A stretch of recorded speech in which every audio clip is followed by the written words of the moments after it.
Hey, everybody. My guest today is once again Patrick Hennessy of Unhinged, New York. Patrick joined me before the trade deadline, and we talked trades that weren't going to happen. Today, we're talking about the postseason run, how we're going to set up our rotation. Got a few other topics. How's it going, Patrick? How are we doing today, Derek? Looking forward to being back on. It's good, man. How are you handling this kind of like topsy-turvy, up and down, win 10 straight, lose 5 out of 6 thing? Honestly, I can't remember a Yankees team that's more bipolar.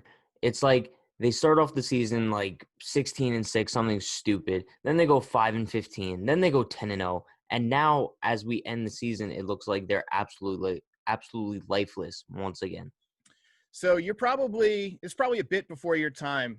The 2000 season, the Yankees finished the season. I think they lost 7 in a row to end the year. And I think they were something like 7-15 in September. And then they won the World Series. It was like they just knew they were awesome. And so they kind of, I don't know if it was subconsciously or whatever, just kind of took their foot off the gas. But I feel Yeah. like this team has taken their foot off the gas. No, I feel the same exact way. I mean, obviously, like 2000 is the year I was born, actually, so I don't really remember that season. But the only thing I could really compare it to is 2015, when the team was essentially just limping into the postseason. They looked like they had no heart, they had no life. But we were hoping once they did get in, that something would click and they would automatically just turn into a great team again. So hopefully that's what happens this year, and it's not a 2015 scenario. So the way I look at it is this is an abnormal season. The Yankees are basically right now having a mid-season slump. They're off to a slow start. But if it was a 162-game season, they would still have a lot of time to correct it. So guys who are just coming back from injuries still have a chance to get like hot. You know what I mean? They haven't hit that groove yet. That's fair. The downside is that you've only got two games now to get it going. Yeah. No, I mean, it's completely unfortunate for everyone involved. I mean, if you look at the Yankees' biggest hitters right now, I mean, none of them are really producing at the level you would expect them to. Aaron Judge, we've seen no power out of him since coming off the injured list. Giancarlo Stanton, he's been lost at the plate for a quick minute now. Gleyber Torres hasn't been hitting. And even you could even consider DJ LeMahieu struggling. Based on his standards, he's not batting 400 weekly like he usually is. I think he's batting like 240 in the past week, which isn't bad, but for his standards, not good. So I think hopefully these guys could lock it in by the time the playoffs come around. But as the Yankees keep dropping further in the seeding, it only concerns me that they're going to have to face Tampa in the first round when we were expecting Minnesota this entire time. Right. One guy I want to talk about and get your thoughts on him is Gleyber Torres. I'm going to read you off some numbers here, and I'll put them up on the screen for the folks who are watching. 2018, Gleyber Torres as a rookie, his wins above replacement was 3.5. 2019, 3.1. 2020, negative 0.2. 2019, 20 errors. 2020, he's on pace for a 162-game season to have 28 errors. 2018, 24 home runs. 2019, 38 home runs. 2020, he'd be on pace for a 12 home run season. His OPS has dropped from 122 to 107. What's up with Gleyber Torres? You know, I wish I had a straightforward answer for you. In the offseason, I think most Yankee fans thought it was time to move on from Didi Gregorius. I mean, we saw Gleyber Torres spend a lot of time at shortstop last year. He wasn't terrible, but he wasn't great either. I don't think going into the season anyone could have expected Gleyber Torres to be this bad at shortstop. Now, going back to that, you could always say hindsight's 2020. Obviously, it would be smart looking back if the Yankees re-signed Didi Gregorius, but it's tough to make that move in the moment. But as far as Gleyber Torres' future at shortstop goes, I don't think he's a shortstop. I agree with you. He's not comfortable at the position at all. And it kind of scares me that shortstop, we all know, is one of the most pivotal positions on the field. And it scares me that a postseason do or die game, big out, could come down to a Gleyber Torres throw to first base. And do I trust that? Not at all. The thing about Gleyber Torres, and I don't think it would come down to a, bottom of the seventh, tie game error. The problem with Gleyber Torres is he makes the errors in like the third inning when it doesn't seem like it's going to matter, but it leads to a big inning.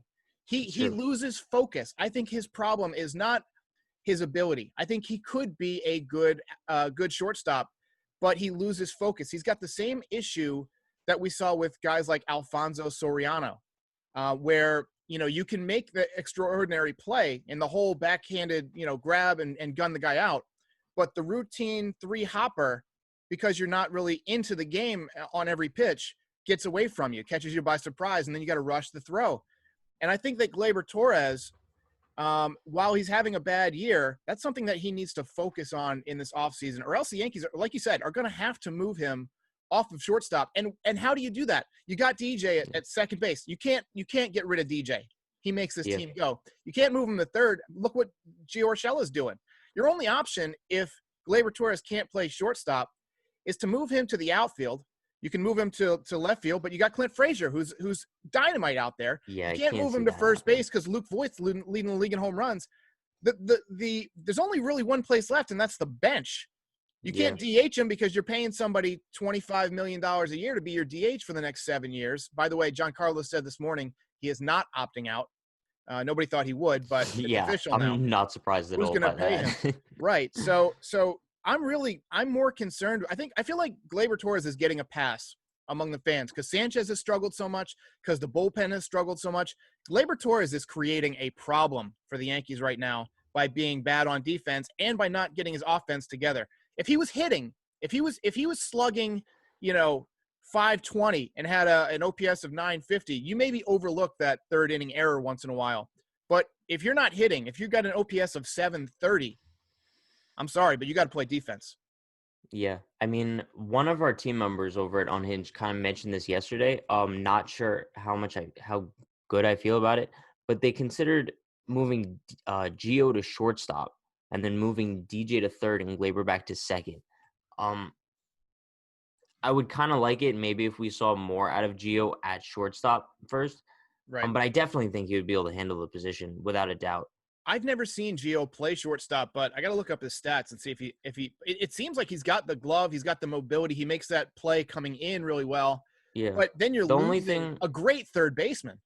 Yeah, I mean, the only thing we've really seen out of him that maybe can give us hope that he would be a good shortstop is when there's a shift on and we could see him cover ground on both sides like a shortstop would. Right. Yeah, that's another direction the Yankees could go is changing up their shifts so that in a key situation, you maybe put Gio in the shortstop slot, and you could flip-flop those two guys. Yeah. Excuse me, that's one option. Yankees have another concern. Jay Happ gave up a big 3-run home run last night, was not his dominant self that he'd been over the last few starts. He did settle back in. But Deivi Garcia also struggled last time. So now there's kind of a debate over who should be that number 3 starter in the postseason. Happ is lined up. He's probably going to get it.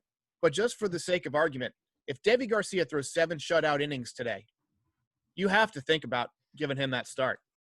Yeah, I mean, obviously, for those of you watching, this is recorded before the game today. So Deivi Garcia, if he comes out today and he throws 7 shutout innings, he might take back that game 3 spot. The only thing is just it's so difficult to argue him over Happ, considering Happ is the veteran guy. You most likely trust him more in a big game than you would Deivi, not knowing what you're going to expect of him out of in the playoffs. If it's my choice right now before watching today's game, I still go with Happ. Deivi would have to blow me away today. Because I know he's always an option. You could take him out of the bullpen in a potential do or die game 3. There's not even a guarantee that we would even get to a game 3. So yeah, Happ would be my guy as of right now, but that could change. I'll throw this other option at you. Game 3, if the bullpen is rested, they could go with an opener. You could go with Chad Green for inning 1, Jonathan Loaizaga 2, 3, and 4, maybe Happ for 5 and 6, and then straight into Ottavino, Britton, and Chapman. But you got to play it by ear. If the game doesn't suit itself to that, or if somebody gets rocked early on, it can really cost you. Yeah, I mean, I was gonna say I would consider that a possibility, but I don't think I could, only because we haven't seen them go that route at all this season. I can't see them pulling out something for the postseason that they haven't really done in the regular season so far. I mean, we haven't seen Chad Green open 1 game this year, which I'm kind of surprised about because I thought that was his thing last year. and they didn't really carry it into this year. So if anything, I would see them starting off the game with Loizaga, probably. Maybe have them go like 1-2 innings max and then go to Hap. But I still think they start Hap. Yeah, I tend to agree with you. I think Hap's getting that ball no matter what, but it's fun to speculate because, Hap was not great last night. There's one more thing about this rotation that people have been talking about when I first heard about this, somebody commented this during one of my live streams, and I was like, that's a stupid idea. The more I think about it, it actually has some legitimacy. The idea of starting Garrett Cole not in game 1, but in game 2. And you go with Tanaka in game 1 and just hope that he gives you a good start, right? And then you're letting your offense hit against the number 2 pitcher of the opposition, with Garrett Cole on the mound. That pretty much guarantees you a good shot at winning game 2 and forcing a game 3 if you lose game 1. But if Tanaka gives you a good game 1 start, that also puts you in a position to kill the series in game 2 and then have a rested number 3 starter in J Happ to start the next series. I mean, I've heard a lot of people talking about this. Everyone has their own idea of how they should manage the playoff rotation. But personally, I'm starting Garrett Cole game 1, Masahiro Tanaka game 2, and then J Happ for a potential game 3. If you're signing Garrett Cole to a $300+ million contract, he's starting game 1 of the postseason for you. I can't see any scenario where I would want Cole pitching in game 2. I want him starting off the series. I want him setting the tone. You have to be expecting dominance out of Garrett Cole in game 1. The same way you expect dominance out of Masahiro Tanaka. That's why I also see people arguing that J Happ should start game 2, so then you could save Tanaka for a possible do or die game. I hate that only because it's like you're preparing for a loss. You're not preparing for a loss in this situation. You need to put the nail in the coffin as soon as possible because you want to avoid that game 3. And if they did get to a game 3, I kind of trust Hap. So Cole, Tanaka, put the dagger in early, and you have to hope that those two dominate and set the tone early on in the series. I agree with you. I mean, I'm going with Garrett Cole in game 1. Here's the stat that I always land on when I think about this scenario. The team that wins game 1 wins the series about 70% of the time. So if you win game 1, your chances are exponentially better. So, yeah, you're right. We're going with Garrett Cole in game 1, which means especially in a 3-game set too. Right. Yeah. It changes the game. Right. And that means Gary Sanchez will not be in the lineup for game 1. What do you think of that? I mean, in a normal year, I would probably be like, whoa, Kyle Higashioka is starting over Gary Sanchez in the first game of the playoffs. This year, I'm not surprised whatsoever because while Gary has kind of picked it up with the bat lately, he hasn't been good this year. Like, it's not like putting in Kyle Higashioka over Gary Sanchez is eliminating any crazy source of offense in that lineup. If anything, Kyle Higashioka has been a better hitter this year than Gary Sanchez. So as long as Higashioka could be decent with the bat and put up decent bats, it's more than what we've been getting from Sanchez at times this year.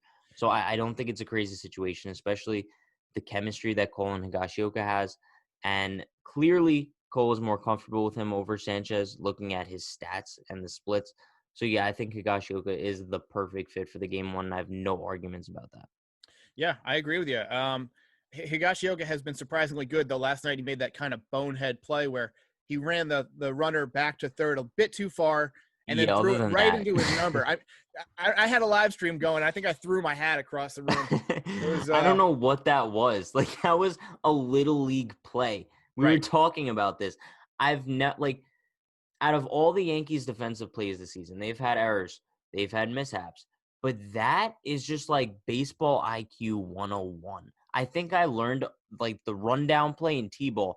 Gleyber Torres did that perfectly. He ran the runner down, tossed it to Higashioka. And Higashioka it's like he completely froze in the moment. Hopefully that doesn't happen in the playoffs, but that was just an atrocious play all around. From the catcher's perspective, here's the problem there, is that Higashioka ran right behind the runner who was running back to third, which cuts off your ability to throw. What you're supposed to do is take a step or two inside the line and run him back and try and cut him off, right? Yeah.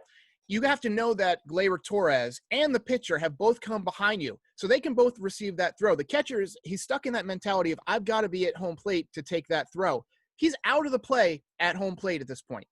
Your Yeah. job as the catcher is to step off of the line, get inside the line, take a 45-degree angle in front of the runner, and either force him to stop or have a clean path to throw him out with an easy flip.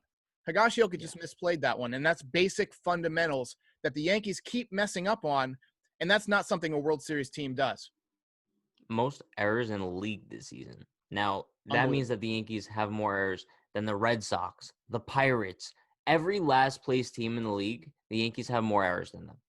It's disgraceful, and it's like this offseason, I think there should be serious coaching changes because it's unacceptable for a team of this caliber to be this lackadaisical on defense in such a pivotal time of the season. It's painful to watch sometimes. Right. All right. So one more topic here before we get going. Off-season predictions. Or wish list items. So there's a lot of good pitchers out there, a lot of the potential difference makers. You're Brian Cashman for one day. You can make one move. What are you doing? So, last time we spoke, it was the trade deadline predictions. I think we could all admit I'm a great general manager, Brian Cashman. Look this direction. But no, seriously, if I'm looking at the offseason in realistic standards, I can see the Yankees re-signing Tanaka and DJ, and then maybe going out and grabbing like some guy we would never expect, like a Jackie Bradley Jr. or something. But unrealistic expectations, I want the Yankees to go get Lindor and Bauer. Trade everything for Lindor. Then it gives you the opportunity to move DJ to second, and then I don't know what you would do with Gleyber in that situation. Maybe you involve Gleyber in the trade. I think you'd have Maybe to that's a put Gleyber possibility. into the deal. Yeah, I think you'd have to put Gleyber into the deal. It's something I would do as long as we're able to get an extension up with Lindor. Because Lindor would change the game at short. I mean, and he's a switch hitting, hitter. Yeah. That's what I'm saying. I mean, adds a totally different aspect to your lineup. But also, I'm going after Bauer. I know the Yankees wouldn't, only because he's got his things. I don't think they would be a fan of him vlogging in the clubhouse. I don't think they would be a fan of his antics. I don't think the Garrett Cole situation is too much of an issue anymore. Right. At least for Bauer. Bauer seems like he doesn't hold any resentment towards Cole for any past animosity, but who knows what Cole thinks about it. I think the Yankees would want to avoid any sort of distraction, but that's the NL Cy Young. I would love for them to go after him, and they probably won't, though. So I'm going to give you my thoughts on that real quick before I get to my offseason guy, because I've got the guy that we would never think of that I think could solve a lot of the Yankees' problems. But on the Bauer issue, I feel like the Yankees could use a little bit of his personality. I mean, call me the oddball, but I'm kind of over this whole corporate thing. Oh, yeah. I want them to be likable. I want to see the inside of the clubhouse. I want to get to know the guys. They are the premier franchise in sports. In sports, you should be able to have a window into that. What makes them great?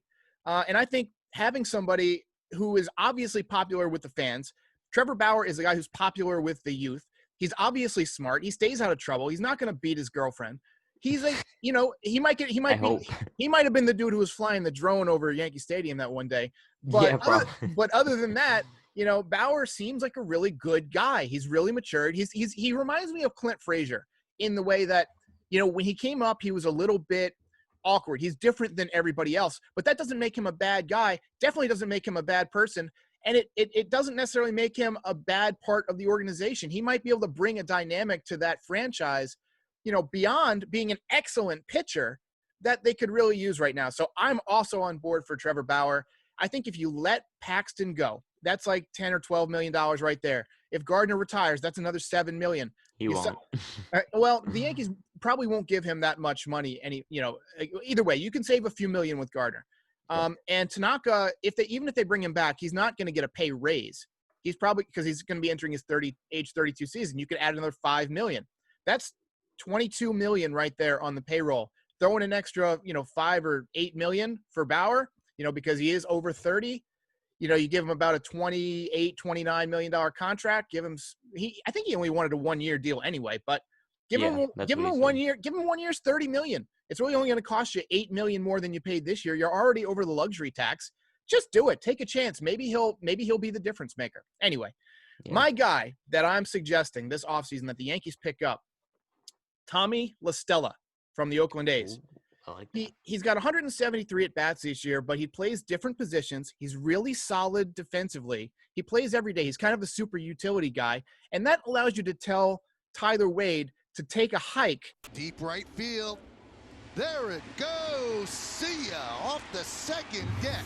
Because I'm tired of seeing Tyler Wade on the field. He's played more than anybody on the team, and the guy couldn't hit his weight, and he doesn't weigh that much.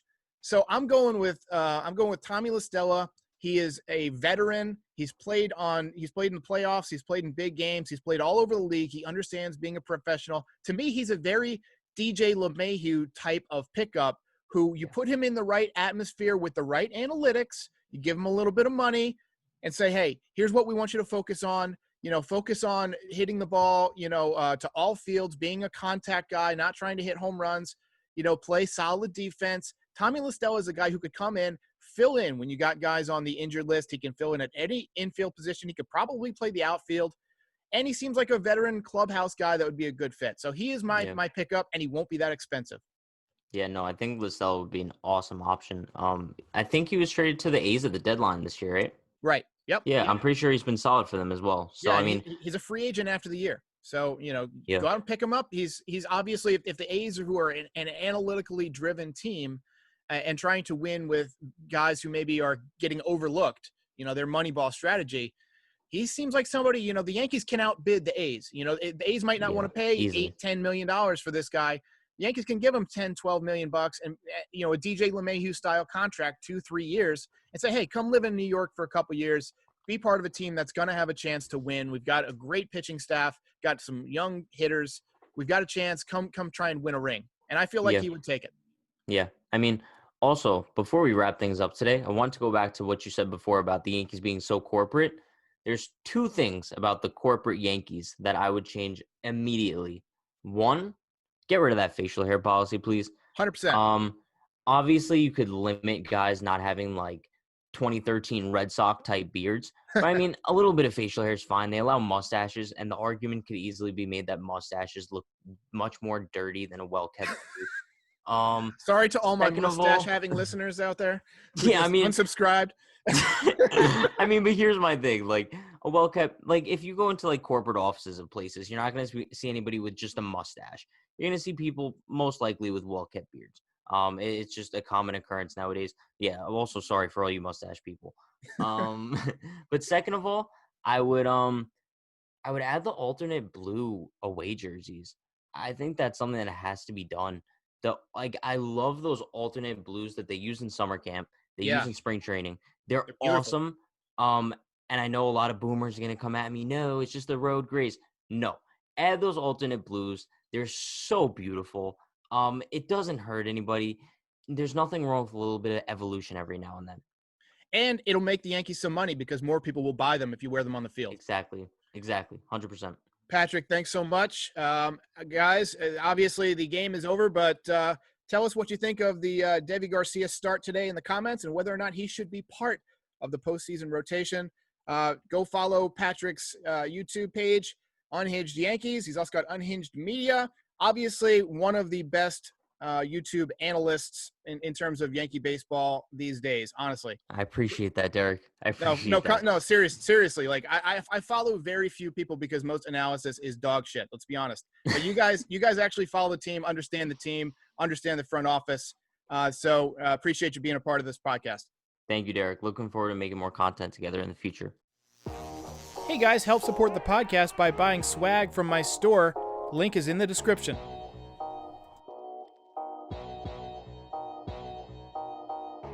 If you enjoyed this video, please like and subscribe. It helps YouTube suggest this channel to other Yankees fans.